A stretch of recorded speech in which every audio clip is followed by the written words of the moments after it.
Mais um livro lido nesse desafio 30 por 30, né? Que esse mês de junho todinho eu estou lendo um livro por dia e fazendo vídeo também para vocês. Então, gente, que livro é esse? É um livro que eu comecei não gostando, mas terminei gostando porque trouxe inúmeras reflexões. É um livro de contos da Natalia Timmerman.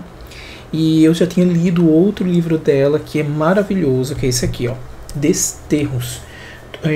Histórias de um hospital prisão, né? É publicado pela editora Elefante. Eu li esse livro me impactou tanto. A Natalia Timmerman, ela é médica psiquiatra, então ela traz aqui muitas experiências, muitas características e nuances desses hospitais prisão, né? Que hospitais são esses? A gente geralmente não tem muito conhecimentos porque são hospitais, são unidades hospitalares dentro de penitenciárias, dentro de prisões, né, de cadeias, podemos dizer assim. A única coisa que eu ainda achei parecida é aquele livro do Drauzio Varela, né, o Carandiru, traz alguns aspectos bem similares a esse livro e é bem legal, muito legal esse livro, então vale a pena ler. Histórias de um Hospital Prisão, da Natalia Timmerman. Então, tem esse livro aqui bem legal, e aí ela publicou agora esse livro de contos, que ela ainda não tinha lançado, né? E eu fiquei bem surpreso com as características, né, que esse livro me trouxe. Eu comecei lendo e, assim, não estava gostando muito, estava achando muito devagar, mas depois de saber o contexto geral, de terminar, por isso que às vezes é bom a gente concluir uma leitura e ter uma conclusão, né, do que eu terminei essa leitura de manhã, então passei a tarde toda pensando, refletindo sobre esse livro. E esse livro traz o que, Christian? Esse livro traz sobre o cotidiano das pessoas, o cotidiano, principalmente no início traz muito o cotidiano de uma mulher da classe média, que é referente ao primeiro conto, mas traz um contexto geral. As dores, as aflições, coisas que passamos no dia a dia, às vezes nem percebemos. Esse livro é dividido em 3 partes, que eu achei bem interessante trazer o contexto de todas elas. Em cada conto é algo bem inteligente, né? E olha aqui, isso eu vou até ler aqui para vocês. A primeira parte, Felizes para Sempre. É interessante essa primeira parte, Felizes para Sempre, porque os contos desse bloco, né, desse primeiro bloco, ele traz aspectos de casamento, de romance, não seria nem de romance, mas casamentos, uniões, né, essas características. O primeiro conto desse livro, ele representa muito bem esse bloco. Se chama Nossa Casa. E ele é um conto bem cotidiano, né, com a mulher estressadíssima porque teve um bebê recentemente, né, e tem há meses, aliás, não estava dormindo bem. Por quê? Porque o bebê acorda de madrugada, porque o marido sempre implica com ela, ou o marido, por exemplo, ela cansada, passa o dia todo cuidando da criança, e de madrugada a criança chora, o marido nem sequer quer se levantar, então ela tem que se levantar, então há meses ela não dormia bem. E vocês sabem que isso, apesar que é um contexto bem simples da sociedade, mas essa privação do sono, todo esse cansaço, e primeiro botar toda a responsabilidade na mulher é algo normal, né, aí da sociedade. E esse primeiro conto me trouxe essas reflexões. Primeiro, a mulher sozinha ali, ela não vai fazer o filho, o parceiro dela também faz parte, né? Então ele teria que ajudar. E aí o primeiro conto traz uma reflexão bem interessante a respeito da mulher, né? A mulher ter esse multitarefa, a mulher ser responsável. Além do trabalho que ela tem que cuidar dos filhos, ela tem que cuidar da casa, aquela questão da dupla jornada. Então aqui esse conto está bem característico. E há meses a mulher não dorme, então está super estressada, o cúmulo do estresse, e tem esse cotidiano das pessoas. E é muito bom a gente ler esse conto para refletir sobre isso. apesar dos apesares e todo o contexto do cotidiano bem normalizado, podemos até dizer, aqui inclusive é essa mulher de classe média, mas não deixa de trazer boas reflexões sobre essa questão da mulher e a dupla jornada, o cansaço, e que a mulher tem que fazer tudo sozinha, enfim. Esse conto está nesse primeiro bloco, né? Finais felizes. Finais felizes para sempre, aliás. E é bem interessante, outra coisa, o título do conto, do livro de conto é Rachaduras. E tem um conto especificamente chamado Rachaduras. O que eu fiquei refletindo sobre esse título, que eu acho que é um título que abrange todos os contos, apesar de ter um conto com esse título, mas esse conto, esse título, ele me trouxe...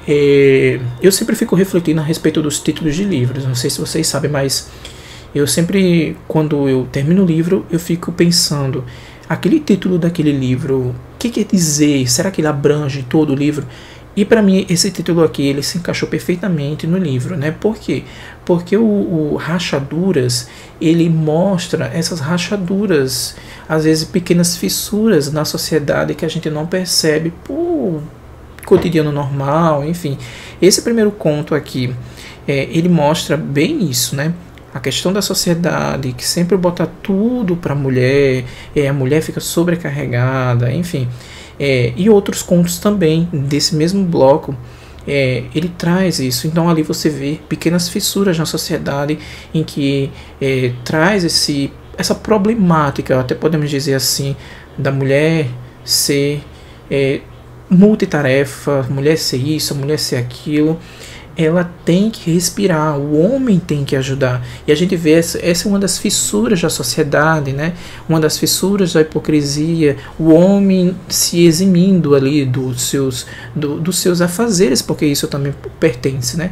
E aqui o conto Rachaduras também ele traz esses aspectos, né? Apesar de trazer uma espécie de, podemos até dizer, de um pouco de metáfora, mas o Rachaduras também ele traz esses aspectos da sociedade com as suas fissuras, com as suas rachaduras. E esse título ele leva para outros e outros títulos de contos, né? Inclusive em outros blocos aqui. O segundo bloco é bem interessante, né? Príncipes e princesas. Príncipes e princesas me remeteu muito a sociedade atual, sobretudo nas questões que envolvem relacionamentos amorosos, relacionamentos através de aplicativos, através da internet, que está muito no auge, né? Então traz esses conflitos. Será que são amores artificiais? Será que são amores duradouros? E aí a gente entra nesse dilema, né? E o medo também de entrar nisso. E aí a gente também vê uma questão, as rachaduras, as fissuras na sociedade que busca isso, né? Esse livro me remeteu muito a isso, a respeito desses contos. Sempre eu gosto de contos por isso, né? Porque são textos curtos que a gente termina e já reflete na hora a respeito daquilo. E Príncipes e Princesas me trouxe essa reflexão. Esse bloco em si, assim, foi o melhor para mim de todos os outros. São 3, né? Mas, por exemplo, A Decisão de Verônica, um conto que trouxe muitas reflexões a respeito dessa questão amorosa. E, sobretudo, Todas as Mulheres São Iguais. Enfim, são coisas assim, são contos que do cotidiano, contos que a gente vai refletindo. Contos são histórias do cotidiano, histórias normais, mas que sempre tem algumas reflexões ali. É bem interessante esses contos aqui, porque como a Natalia Timmerman, ela é psiquiatra, ela traz as emoções específicas dessas pessoas. Eu acho que ela consegue transpor isso aqui, gente. Isso aqui é claramente o que a obra da Natalia Timmerman traz, né, de uma forma muito contundente. Ela consegue transpor as emoções dos personagens de uma forma assim bem diferente de todos os autores, né, que eu li. E não é diferente nos contos, né? Ela consegue, sobretudo esse segundo bloco, ela consegue transpor essas questões das emoções, a busca pelo amor, a busca pelo aquele par perfeito. E é bem interessante trazer esse aspecto. Eu acho que quando você consegue, você conhece a característica, a psique das pessoas, a característica emocionais, eu acho que o texto ele aflora mais. Como o caso agora da Natalia Timmerman, né, que como ela é psiquiatra, ela consegue transpor isso para o papel de uma forma bem interessante. E por fim, Outros Planos. Outros Planos é um bloco bem aberto, mas traz inúmeras reflexões, sobretudo nessa questão das emoções, né, sobretudo como eu tinha relatado anteriormente. Como a Natalia Timmerman é psiquiatra, ela consegue trazer, ela consegue transpor isso de uma forma mais natural, né? E traz a naturalidade como se o autor tivesse presenciado, posso até dizer, vivido, né? Experimentado todas essas características dos personagens, assim, ali, nuances, enfim. São esses contos aqui. É uma leitura super rápida. Eu super indico Rachaduras. E eu aconselho que tente fazer essa reflexão não só para o livro da Natalia Timmerman, mas para outros livros qualquer que seja que você esteja lendo, sobre o título, né? Termine de ler o livro, ou na medida que você estiver lendo o livro, faça uma reflexão ao longo da leitura a respeito se o título sempre casa se tem a ver realmente com o texto. Porque às vezes a gente pega um livro, ou mesmo um texto qualquer na internet, e vai ler, e o título não condiz. O que esse título quer dizer? Eu acho que o título ele é a identidade, para mim, em minha opinião. O título ele é a identidade da obra, né? O título me chama muito. Duas coisas que me chamam muito a atenção. A capa. Sim, a capa. Christian, você é muito artificial, enfim. A capa, sim, a capa me chama muito a atenção. Apesar que as pessoas acham isso muito artificial, a capa chama atenção, mas o título também chama atenção. O título, ele é convidativo, ele é um convite, além da capa, para você ler. Desterros. Desterro, o que é Desterros? Já chama, já nos atrai, né? Já nos deixa curioso. Rachaduras, o que é rachaduras? E aqui você vê o cotidiano das pessoas, essas rachaduras, essas fissuras na sociedade. Então é isso. Espero que vocês tenham gostado. Se gostou, dá aquele like. Se não está inscrito no canal, se inscreve. E fiquem ligados que esse mês inteiro tem vídeo todos os dias aqui no canal. Até mais. Tchau.